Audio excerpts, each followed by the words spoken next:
taking a closer look at the future of L&D department.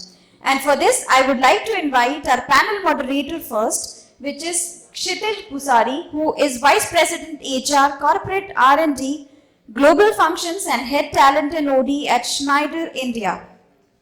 Please welcome him with a huge round of applause. Okay, to join him, I'd like to invite our panel members now. We have Mr. Harish, who is the Senior Vice President, HR, Learning and Development at Aditya Birla Health Insurance Company. Harsh Monga, who is Head Sales Capability and Coaching Practice at Dr. Reddy's Laboratories. Anvesha Singh, Vice President, Talent Management at Vodafone Idea Limited. Bejoy John, who is Global Head Learning and Development at Malabar Group. Saurabh Gaur, Head Sales Training and Development at Abbott Healthcare Private Limited. Manish Punjabi, Head of Learning and Development at Piramal Pharma Limited. And Kanishto Ghosh, who is Global Product Marketing Manager at Adobe. Okay, great. Good evening. So I think the number of panel members and the number of audiences are more or less similar. And we're talking about future of L&D, so it's going to be interesting. The biggest challenge that we have over here is that we don't have to repeat what we've been hearing since morning. So that's our biggest challenge that we were discussing outside, and the kind of fire that we had when we were debating about the topic of L&D of future. I would want to continue that whole debate over here and make it as real as possible. So with further ado, I directly jump on to the first question, which is with the rise of relatable organizations that we're talking about, where organizations are constantly striving to be relevant, right? With regards to the stakeholders, to consumers, attitudes and behaviors, and with regards to the future that we have. So my first question, starting with you, Harsh, is how do you see the learning trends shaping the organization? At the same time, what is the change that the learners are going through? Hello, good evening everyone. I'll just focus on one point so that everybody has something to contribute on. A lot has changed in terms of L&D ecosystem. One thing that I see that has changed to a large extent is the expectations of the stakeholders. And that is whether it is business or whether it is learners. But the stakeholders' expectations have changed like anything. Today it is not about training people. Today it is about, are you solving any problem for us? Can you help our people solve real-time problems on the job? Now that's one expectation that has really changed. The second expectation that has changed is, can you provide me the training or the learning in the flow of work? I don't want to spend time specifically in isolation for training, for learning. So can you provide me learning in the flow of work, which is basically about the moment of need? Can you give me learning when I need it? I think that's one expectation that has become very big. And that is one of the challenges that we as L&D have. Wonderful. Interesting thoughts. Thanks for sharing that. So, changes, while there are many, one major shift that seems to be coming around is the role of the L&D department itself. From being the one who's kind of creating the learning, it's kind of getting expanded. So if you see a lot of change management initiatives, is something where L&D is being backed on. If you see overall org development or the way organization capability itself is getting built, L&D teams are getting involved. Talent management, which is related field, it's no longer separate. It's where L&D is also kind of being part of that journey, saying, okay, succession planning, eventually it comes up to us, so let's partner and make it one. So that entire shift of being just L&D to L&D plus talent management plus change management, and this is just within HR. If you look at outside of HR, you will see more and more L&D leaders partnering with business as if they are business, discussing their problems as if boss, ye mera bhi day-to-day problem, it is not just your problem. So that entire shift of being an isolated department to part of the whole is something that I see as a major shift that's happening. Just to add to what my colleague just mentioned, I guess when we started off with learning and development department, earlier we used to be called training and development. Then it went into learning and development, and now most of the organizations we are addressed as learning business partners as well. Having said that, just to say that the one of the changes that I've seen, so I guess it's more from a push philosophy that post-COVID or during COVID, most of the companies started embracing technology. More from the fact that why would they sit all, just sitting and just taking salaries, so let's make them learn. So it was more from a push philosophy that people started learning at that point of time. Nevertheless, there are post-COVID, after COVID was over as well, there are a lot of companies still struggling to embrace technology, which I feel that a blended form works quite a lot in a lot of organizations, unless it is probably IT-driven company or anything like that, where they are embraced much more better. And also the micro-learning technology or rather that learning has taken a huge space, because now people don't want large sessions, or they want to have bite-sized sessions when it comes to learning. So these are three things that I see as a change, and it's growing at a faster pace as well. And there are a lot of other changes that is coming up as well in the L&D department across. So I think I would like to talk a little bit about the learner ecosystem, and I think that, especially post-pandemic, has evolved very, very quickly.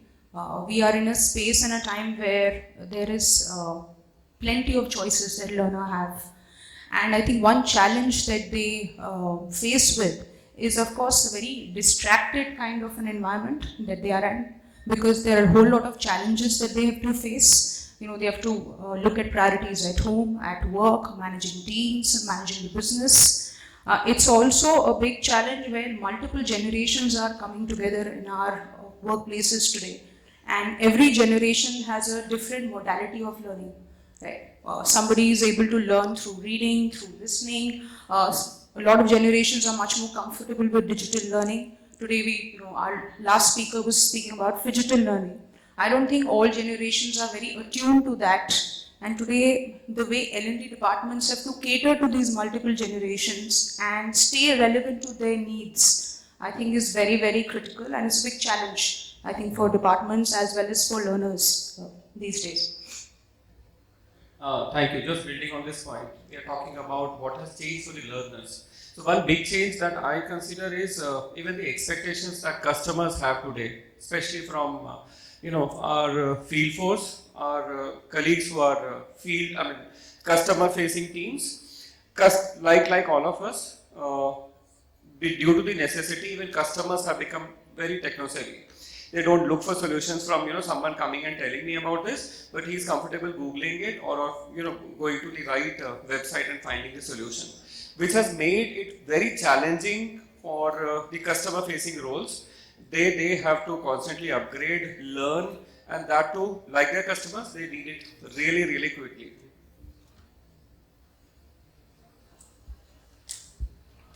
Hello. Yeah. Hi. So I would actually like to touch upon a different point here, because we just mentioned about customer-facing roles, and I heard about learning business partner. So the trend that I see, which is coming forward, is that of the role of L&D as a consultant, to be very frank, in revenue generating roles. So we have touched upon the partner or the customer facing roles, but even the customers need training, right? And this is a use case that's coming up, because just to give you a background, I come from Adobe, I handle product marketing and mostly research. So I look at all these trends, and the trend that we see inside Adobe in terms of our product adoption as well as in the market is that there's a huge demand that customers have for learning. Because the moment they buy a product, they need to know how to use it, how to maximize the value out of it. But the customer facing roles that are there, or the customer facing technologies that are there, they actually do not serve that purpose. They go with the idea of giving a sales pitch, and then but in terms of maximizing value, how does the customer do that? And this is where we see a rift, because now if you look at it from a two-layered perspective of a customer-facing role, they don't know how to serve the customers better or how to maximize the value of customers. So what I see among a lot of the kind of organizations that we serve is the fact that when they come back, they don't know how to train their customers better. This is a knowledge that is not there with the customer facing teams. It's a knowledge that is there with the L&D teams. So if I take a two-step back, I think L&D will decide what its future is going to be, because the moment they start interacting with these customer facing problems rather than just the roles, right? Training up the sales partner or training up the salesperson, but more to understand how does the customer experience becomes better or how does customer experience become superior. I think L&D will have a much larger role to play going forward, because it's now literally driving to some extent the revenue of the organization. Yeah, thanks. I think a lot of points by everyone. I just want to add 2 bits here. And I think I agree with Anvesha, because it's the learner that drives the change.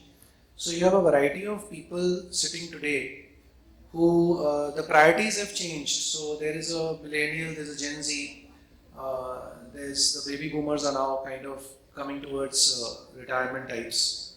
So that change which you see there, because there's a shift from commitment. So earlier it was commitment to relevance. Okay, is it relevant to me, rather than I stay committed for 30 years in the same company. So if I'm not excited about the company, if I'm not excited about new things that I'm learning, then I change the company. So keeping them excited and that mix of people, I think that is definitely one big challenge that the future holds for us. That's my bit. So I'll just add a little to what you mentioned.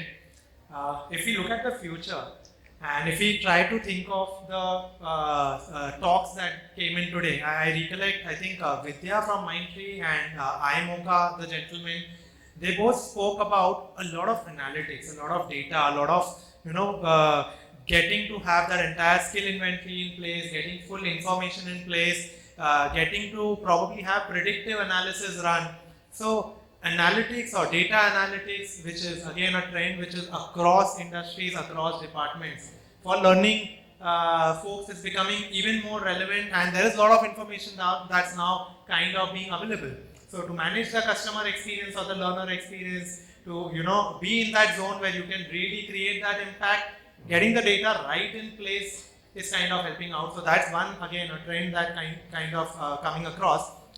Another one is with so much of technology coming in, there seems to be a huge need for speed. Technology is bringing in speed. The world is changing faster. So that agility or that speed to turn around stuff is again something which as L&D folks, I'm sure we are all experiencing shorter journeys, quicker turnarounds, micro learnings. How can we quickly get what we want to communicate? It's quite interesting. And I think talking about personalization, Harish, you were talking about personalization, and maybe I'll ask Bejoy and you, what are some of the best practices that you've incorporated in your organization with regards to personalization, and how it has impacted the business and the learner? One of the best presentation that after I came over here and saw was Harish's presentation, where he was talking about something that he has created for his own employees right from scratch. Just to take on from that specific topic itself that he was talking about, if I talk about my own company, we have a workforce of close to around about 17,000 employees spread across different geographies. And even when I'm talking about geographies, I'm talking about even India spread across different places, different states. And one size fits all doesn't work for my company at any point of time. Nevertheless, they also, there are quite a lot of instances where they were given the same kind of, or rather run same kind of modules across, but didn't make a lot of difference. Having said that, we did have quite a lot of customized learnings that we had designed for a particular set of employees, and that made a huge lot of impact for our organization, even locally as well. Because the fact that we were able to relate to the audience, secondly, they were more eager to learn, and there were times when they even got back to us asking when is the next module coming up. So it is important for us to understand what the learner requires and customize it accordingly as well. So I know for the fact that Pooja was saying that since it's a large organization, close to around about 78,000 employees, I know for the fact that for those kind of organizations it would be pretty challenging. But nevertheless, having said that, we have done this in our organization to a greater extent, and it has been quite a successful journey for us as well, transforming the way how people learn in various sectors, or rather, because we are diversified into various sectors of the company. We are also into manufacturing as well, so we also have quite a lot of workforce, even who works as smiths, goldsmiths. I don't know whether there is any audience who is from the jewelry or the luxury. Okay, we do have one person. Fantastic. All right. So we do deal with a lot of goldsmiths and stuff. They probably come from the backward class, or rather from the rural areas of Bengal, who probably don't understand too much of English. So we also need to customize those kind of learnings for those people as well. So, and plus to add to it, we've got a complexity of 3 or 4 generations working in our company, plus 21 different nationalities working for us as well. So when all these complexities are involved, it actually becomes very imperative, and it becomes very important for us to understand the requirement of each of those categories of people, and how we may not be able to give them 100% satisfaction with respect to learning, but I'm sure that at least 70 to 75% we were able to do that to a greater extent, and that's something that we made a difference when it comes to learning. Interesting. Yeah, please, Harsh.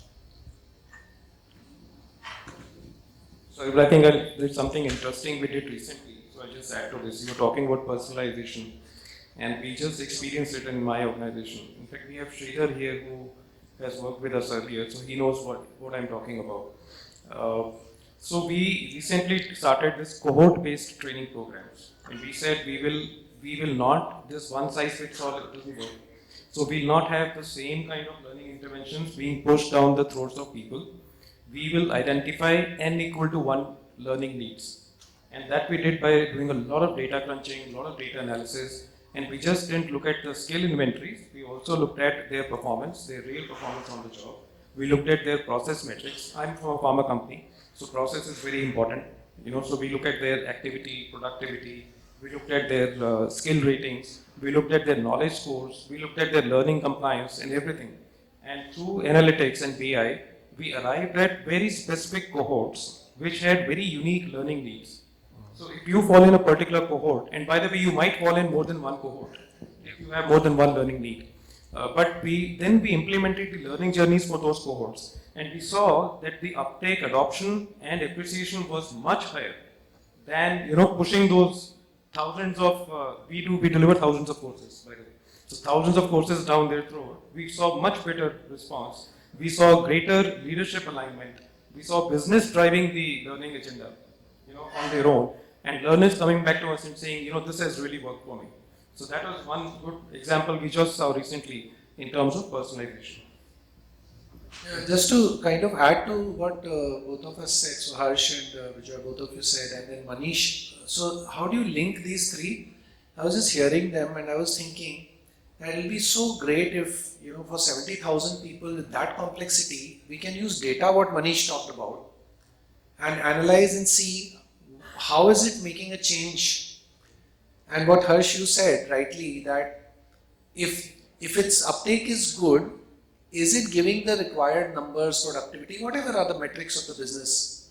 So if data can be used for that, then you can give more of it or less of it, and then play with the dashboard in a way that people appreciate it, and then there's more pull.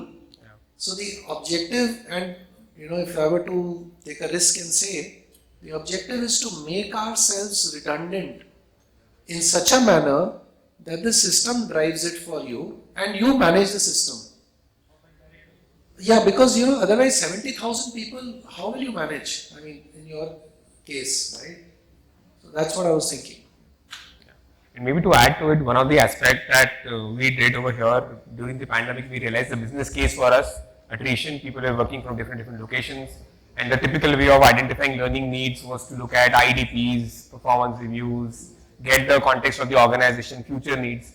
We did a survey called as organization network analysis, and we said, let's measure the social currency of the organization. Because most of the people have left, people didn't know each other, and what we found was very profound. For each department, with an AI at the back end, we had names of the people. You go and click on the name and you will get to know the entire team coming up. We were able to identify who were the people we were reaching out for innovation to whom. We were able to identify who were the people reaching out for expert advice, who were the most people who were trusted in the organization, and this was not perception-based data which an employee engagement captures. This was more real and more data-oriented. And then along with business heads, we were able to make sense from the data and then carve out an action plan for each one of them. We were able to figure out isolates in red. They are not reaching out to anyone. So either they are disengaged or they are just newly joined to the organization, but somebody needs to go and talk to them. So with names and with data, what you said, 70,000 employees or 5,000 employees, it becomes very difficult. But with these kind of data, and if you allow the decision making to the departmental head, to the business, to derive sense from the data, then it becomes more of an ownership for them as well to drive it. That's quite interesting, and I'll move to Saurabh. The question also from the audience was about the pull versus push. How do you differentiate and how do you balance that? Okay, so thank you for asking this question, and this is one challenge that all of us face. We have a lot of content where we want the learners to complete it within time. A lot of push from our side, but less of pull from the audience. So I would like to break the response into two parts. First is what and how. So what organization today is looking at, especially after the COVID experience, things have to be virtual, less expensive, and less time consuming. But yet the results have to be same. What audience, our target audience is looking for is, first it has to be engaging. It has to interest me, it should be help me in doing my job better, and it should help me in my own growth and development. A very good point shared by one of the speakers today, that it is, the organizations are becoming boundaryless now. It's not that I join in HR and I want to continue my, for entire life there. I would like to develop myself in finance or maybe in some other role. So are you giving me that? That is the what part. Coming to how, today's audience is certainly looking for something which is not only engaging. We are trying everything, from gamified to game-based to virtual to face-to-face, and it's really, becoming a big challenge to all of us. Not only in terms of delivery, but to adapting to newer ways, AR, AI, VR. You have so many possibilities, and we are, as the function, we are building those capabilities. At the same time, it has to be interesting. It has to interest me. Is it helping me in my today's role? Is it going to help me in future?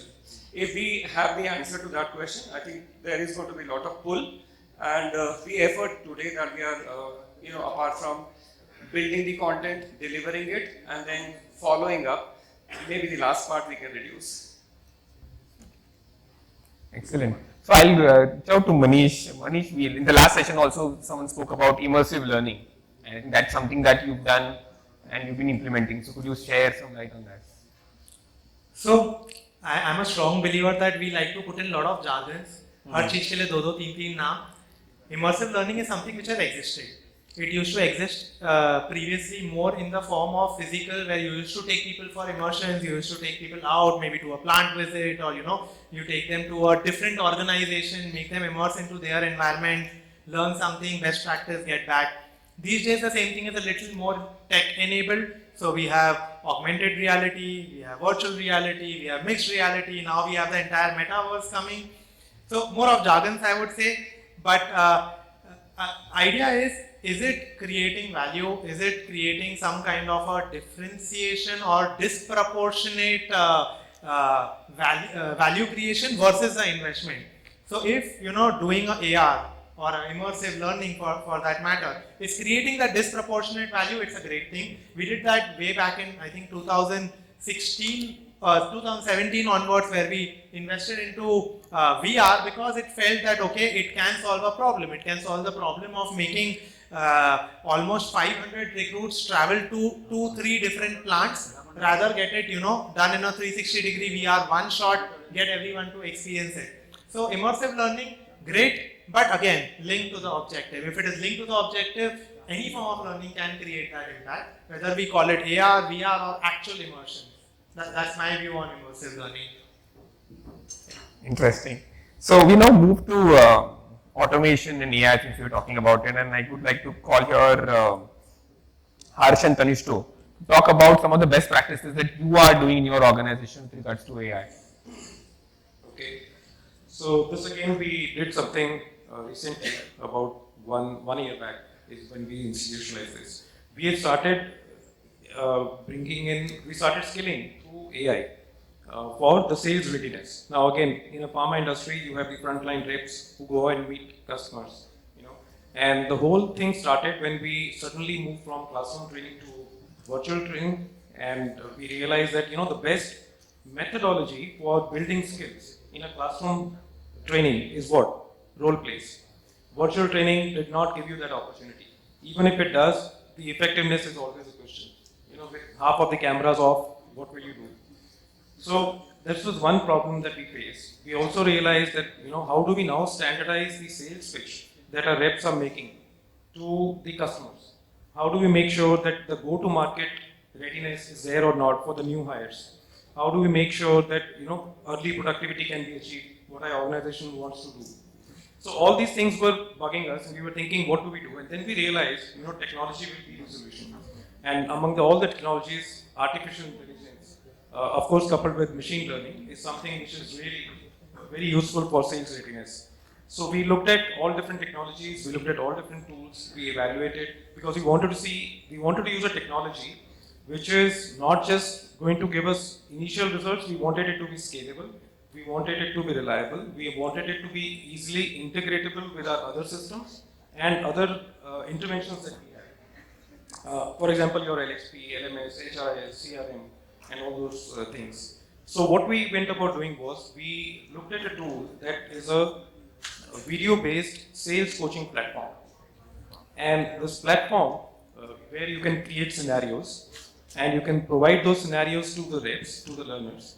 The learners read those scenarios, and then they are supposed to record themselves as to how will they pitch in this particular situation, or how will they handle objections of the customer in this particular situation. This was purely limited to sales readiness.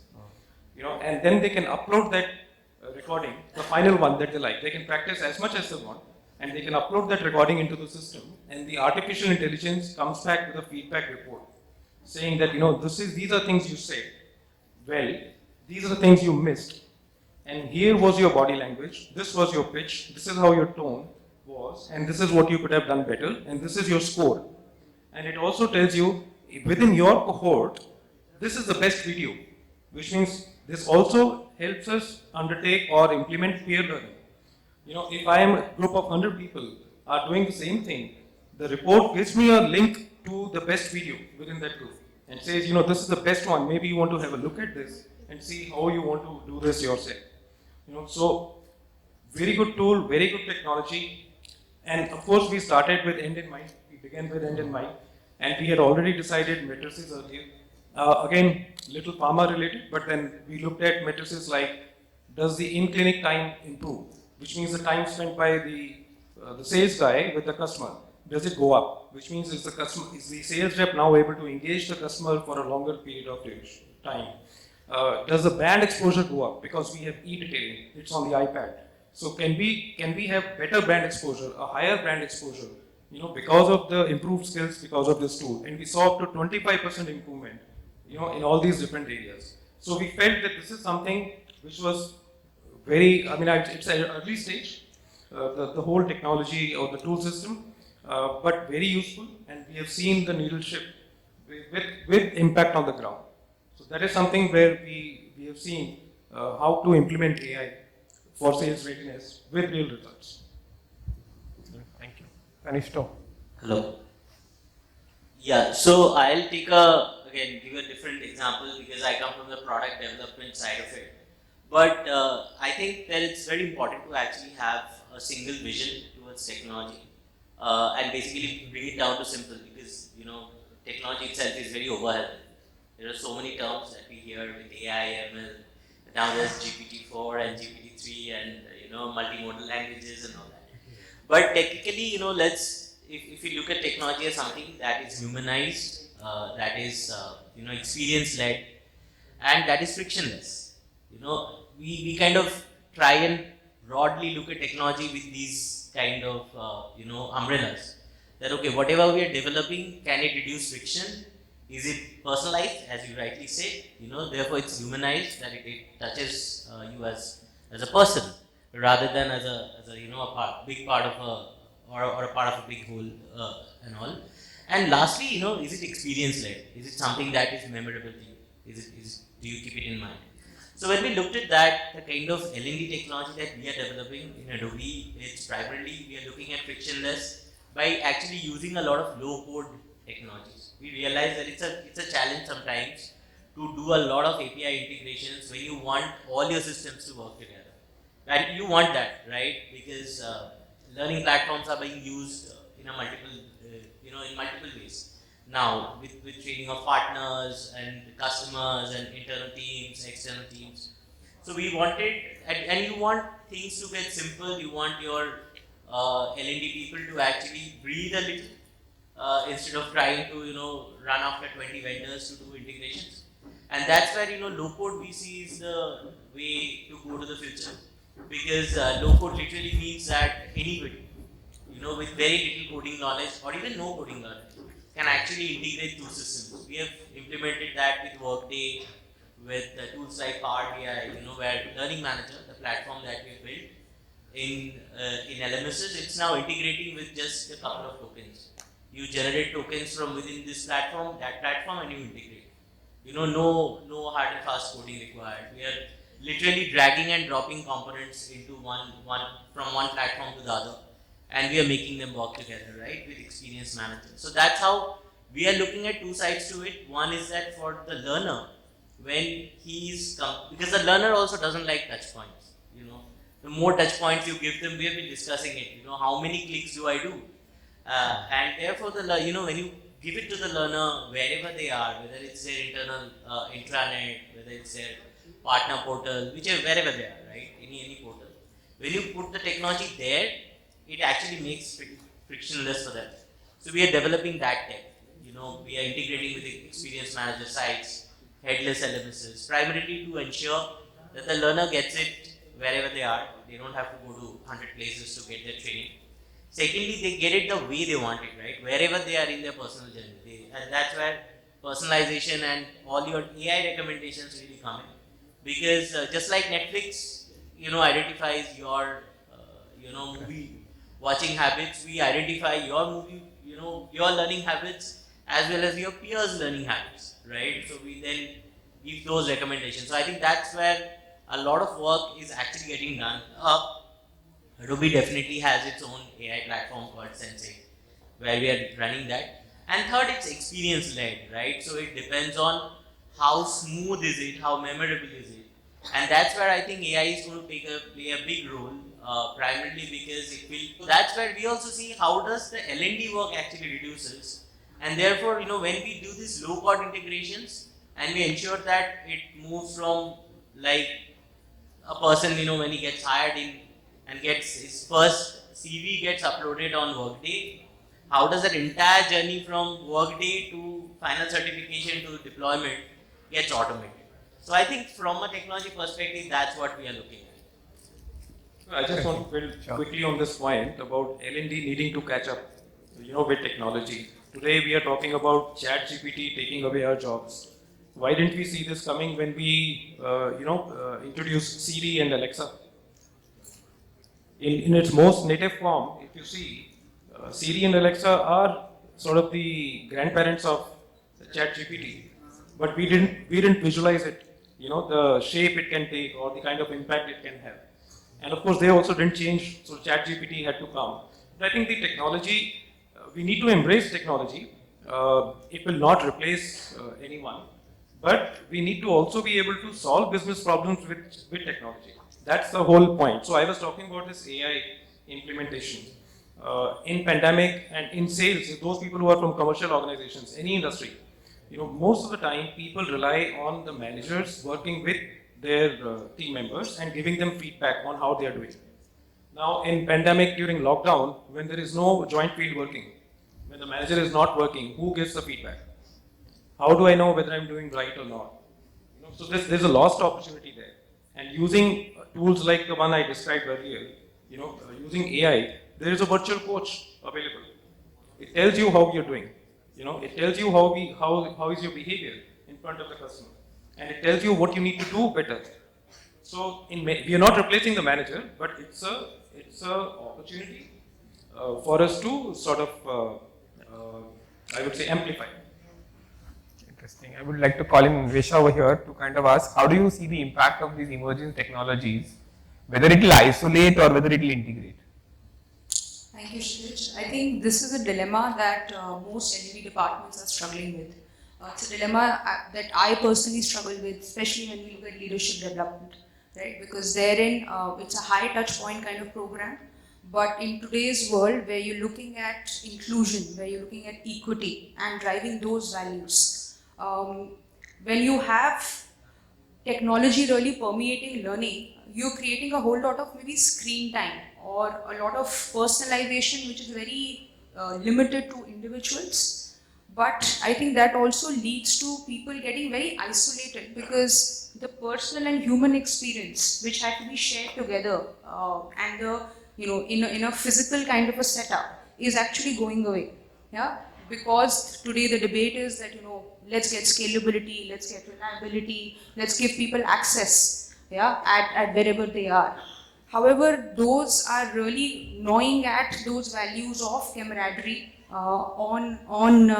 it's a sense of community that has to come in, peer-to-peer learning, that's getting compromised. So today, if somebody's camera is not working, or they are also a fairly reticent or introverted kind of people, and we have a lot of people who are like that, I think those people kind of suffer when we look at a lot of technology permeating in the world of learning.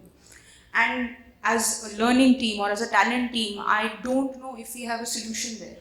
Because how do I draw people in? In a physical classroom, I could actually gauge whether somebody is getting into getting into their own shells, or not really contributing, or not really grasping the topic, or struggling. And one could always give them a little bit of a nudge, which would bring them back into the fold. With technology really, permeating across, that becomes a challenge for us. And it's something that I think L&D departments are grappling with. Yeah, because technology is coming in everywhere, whether it's AI, ML, all of that leads to a lot of personalized kind of solutions. But are those really personalized? Are those really creating inclusion when it comes to learning for us across? I think those are the challenges that I would like to get some answers for also. And I don't know if as a department, we really have that. Okay, so the ring is already there. I probably move to the last aspects to it, since we're talking about the challenges. How do you see the role of an L&D professional in terms of driving business growth? That's a constant controversial question, right? We have to every day prove and justify how are we bringing and contributing to the money on the table. So, and that's one of the questions which has come from the audience, that L&D is not a gateway to picnic, it's a serious business, right? And we've been receiving calls sometimes from the business side, said, yaar, mere bande ko kuch kar do, kuch training hai, outbound kara do, kuch to kara do, but just do something. So that's how also sometimes business perceives us at times. So what is your take on it, any one of you? So L&D is serious business. How serious? Okay, and we know how to quantify this. How serious? I think all of us here are exposed to various, renowned theories like Patrick level 1, 2, 3, 4. We know how serious we can quantify ourselves. I think even 6D framework these days is very popular, from defining the outcome to documenting results. We are aware of all of that. Something interesting that Manu from Knolskape today spoke about which was to do with digital, and we'll relate it here. It was knowing digital, to doing digital, to becoming digital and being digital. I think same thing we should kind of reflect on when we look at each of our initiatives. Knowing that we can create impact, creating impact, are we quantifying it? Are we, being that person who does it across for all our initiatives, all our workshops? And is it a way of living or a culture that we have defined for our department? The theory and how to do, I think all of us know. Some of us have also cracked the code of doing those tough conversations, deciding the outcome prior to the workshop in sync with the business, saying that boss, yeah, outcome, this is what you do, this is what I do. Together we own it. Later on, there is no this thing, okay, this happened because of me. I know a lot of people, a lot of workshops, a lot of organizations where we have done that. I've personally done that in many situations and not done that in some situations. I'll be honest, kuch baar nahi kiya hai. It's a challenging conversation to have. So we need to reflect on where are we doing those conversations, how are we equipping ourselves to this change management, because the science exists. There are people who've done it. Maybe we have also done it, but how frequently are we always doing it? So yes, it is not a picnic, it is serious business. We are only the deciding factor. We know our theory best. We decide how much do we want to do, and we decide how much of a pushback do we want to take, or how much of a pride with which we want to stand in that conversation. That's my view. Would love to hear if anyone would like to add. Thank you. Nice response. And I think, this is the question that all of us have faced some or the other time. A nice phrase, it's not a picnic. Similarly, now we have to sell and we have to convince our stakeholders. Development is not only L&D's role, right? The moment business gets involved in it, the day line managers become part of it, I think the problem will be solved. Yeah. On a lighter note, we actually had this conversation once, and Harish will love this. So in one of the conversations, the business head told me, how do we calculate the ROI, or how do we know whether this is working or not working? And he was specifically referring to the induction program of the new reps.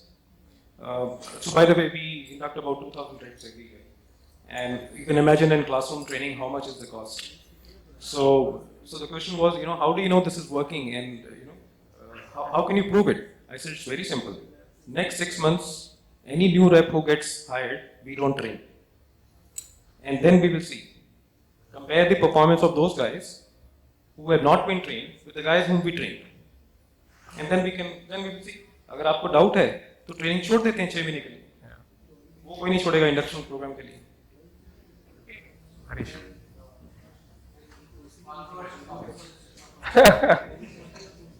So yeah, thanks. So very controversial point. I think Manish, beautifully said.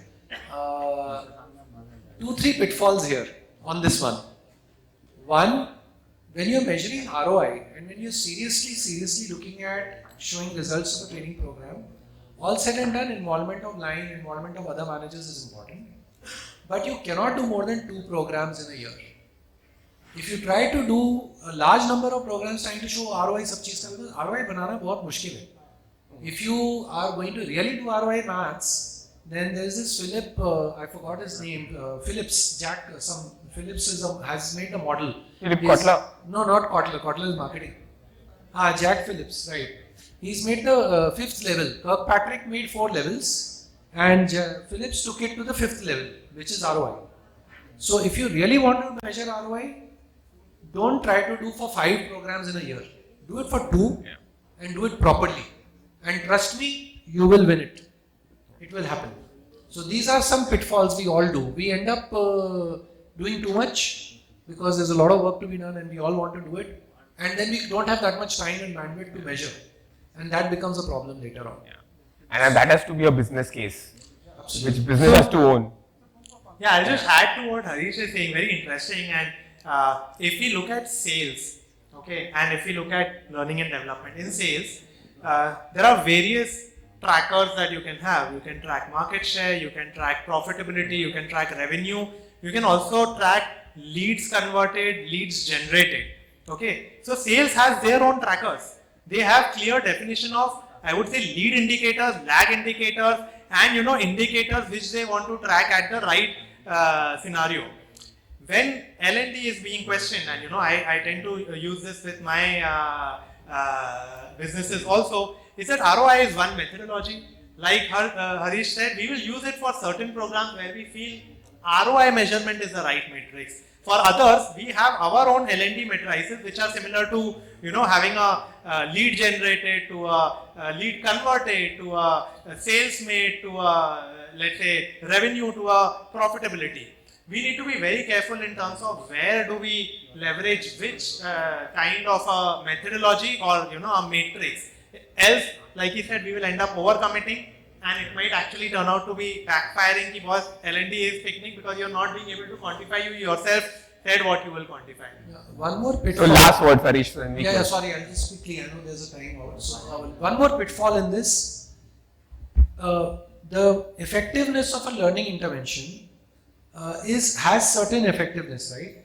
Also call out in the beginning itself that there are other non-learning related, training related, environmental factors that will lead to results. Call out in the advance so that everyone is aware.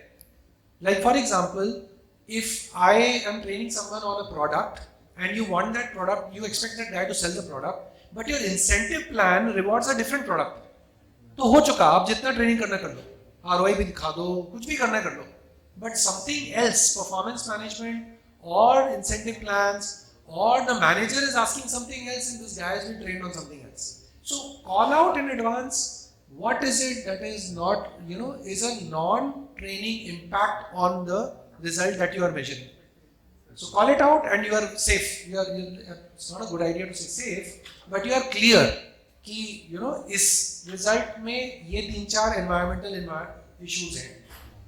So yeah, great. Okay, wonderful. Thank you so much. We are done with the time. Yeah, we are out of time, but I just wanted to give a different perspective because I am from the other side. Yes. Right. So I am from business. I'm half so I am half L&D, half business, with a background in L&D, now business. So my solution to this would be that first of all, the sales head also knows that there are other factors which are contributing, right? To put pressure on you, he will give it to you, right? So you will have to make him a co-owner of the part that you are handling, because only then he will own up to it. And this is a secret, it's an open secret, it's an open. You literally gave the secret. But I just told you, right? So unless and until you're making him a co-owner in your ROI, it will never be ROI, right? Actually, in some of the sales capability programs that we would do, we would make the sales head the trainer. Yeah. And that has worked out very well for us. Yeah. Yeah, because he's a subject matter expert. He's the one who's asking you for ROI kind of a model, because sales has ROI kind of models. But this co-ownership, I think, really works well if you make him, and use his subject matter expertise, so he or she feels valued. Plus, you also have that kind of ownership which comes in. So with 30 seconds, I end this call. So we also had the challenge in 2018, and that's where we formed Schindler University, and we said, business head, you are the academy head, okay? And the person who was working with them, the sales guy, became the subject matter expertise, and each academy was given a learning enabler. So the academy head presents in the Apex Council where the CEO reviews the learning strategy and what ROI they have brought in, and our role is to only support them. So I think if you have that partnership, we'll be able to definitely and challenge also business, not just kind of listen to them. If you're able to do that, definitely we'll be able to kind of make that impact. So thank you so much for an interesting conversation. I hope we brought some differentiators since morning. Yeah, thank you, Ashi. Thank you so much.